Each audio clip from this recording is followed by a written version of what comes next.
So what are the intentions of propagandists? And by propagandists, I mean people who are using these tactics to manipulate you. No. They have a specific goal or set of goals. They deliberately Hmm. select facts, arguments, and displays of symbols to present them in ways they think will have the most effect.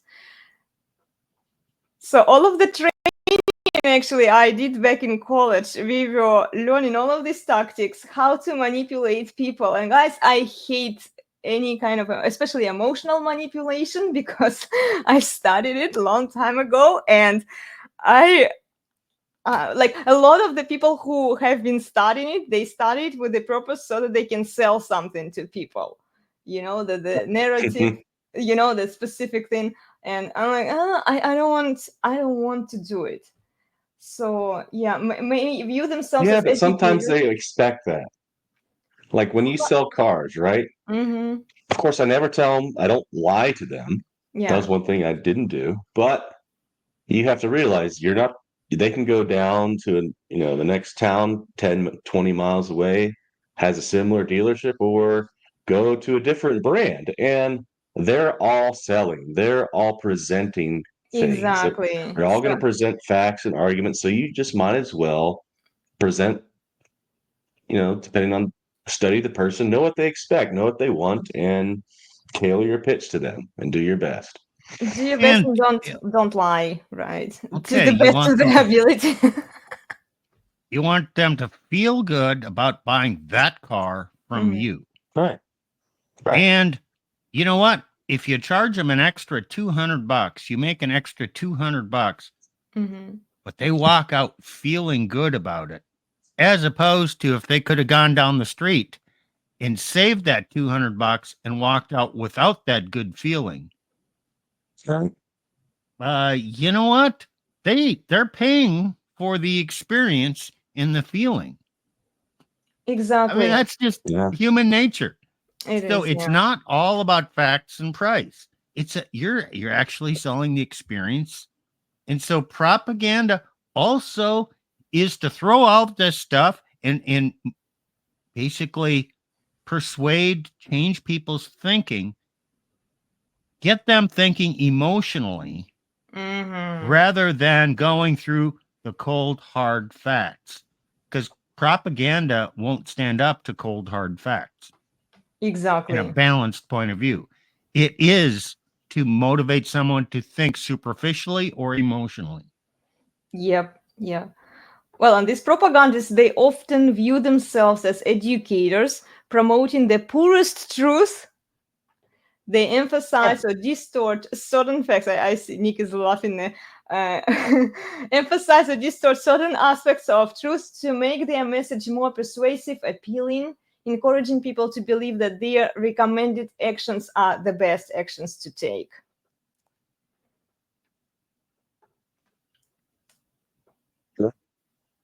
Yeah. I But mean, unlike, you see uh-huh, go this.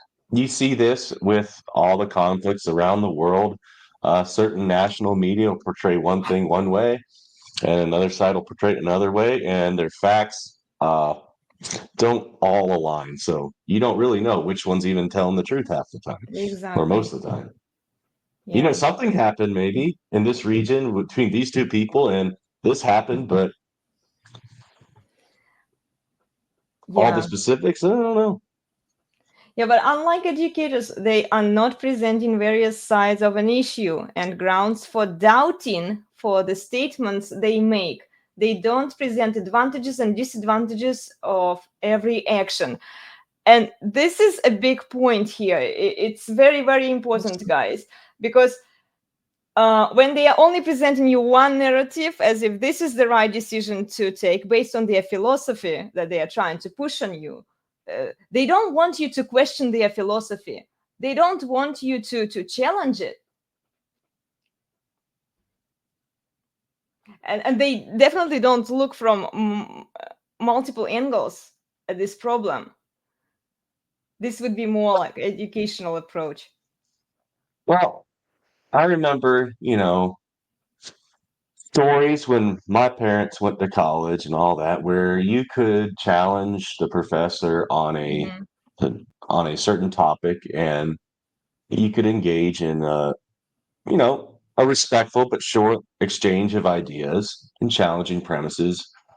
A lot of times, if you do that now, no, you're out. They'll shut you up, make you feel Exactly. stupid. Hmm. They won't engage the argument. Many times, they might kick you out of the class. Do you think they are propagating a certain narrative there and refuse any challenge on purpose? Yes, I do. Um, are they being intentional? I don't know. I can't assign motivations to people. I can look at their actions. They may actually believe they're doing good by Hmm. convincing you that their point is right. They may be indoctrinated and then Hmm. indoctrinating you because it's the right thing to do and be a true believer. Well, and this is why we see women, and I'm going to bring it up to women because women say, "But this is the truth. This is my truth. I've experienced it," and she might have experienced it because she uh, she believes in it. You know, it's your truth. Exactly. It's coming Women, back to that subjective reality. okay, this is a generalization, but it almost always holds true.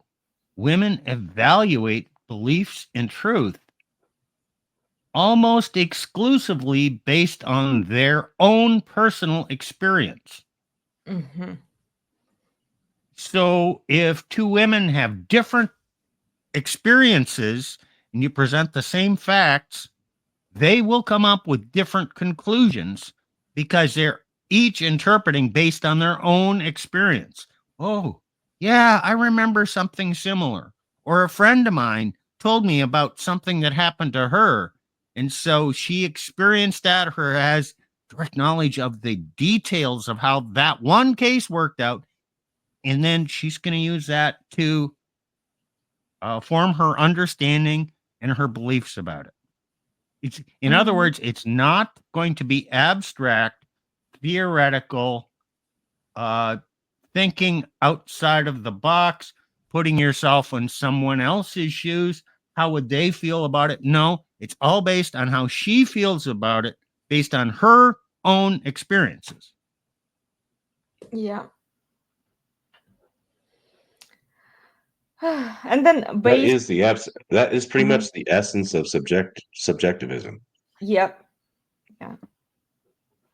And then based on the worldview of reactor, whoever receives the propaganda, it could be, if it's self-evident truth, then he would think of it as educational, which links to subjective truth. If it's relevant to his experience, his feelings, emotions, then he will be, oh yeah, it is true because it applies to me. And Is yeah, this not how the sisterhood works in the propaganda? well, it is, yeah. Team woman, right, Steve? Yeah. So, and then they express their opinions very strongly or positively as they were facts. Hmm. Yeah. And they can view it depending on their background and how willing they are to challenge it. They can view it as propaganda, like we view it, right? Or they can see it as, but it is the truth.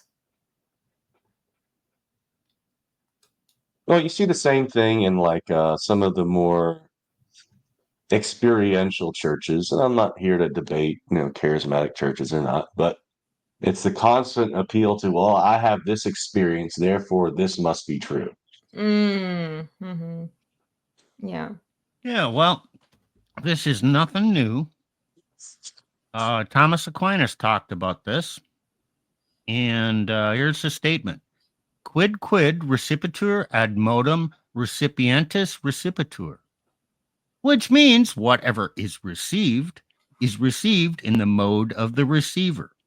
Mm-hmm. Whatever you say doesn't is always received or understood in the mode, whatever the thinking experience of the person receiving it. Now, if that person is able to think rationally, objectively, they might be able to receive it in that manner. But if they're subject and experiential in their understanding, that's all they're going to be able to receive.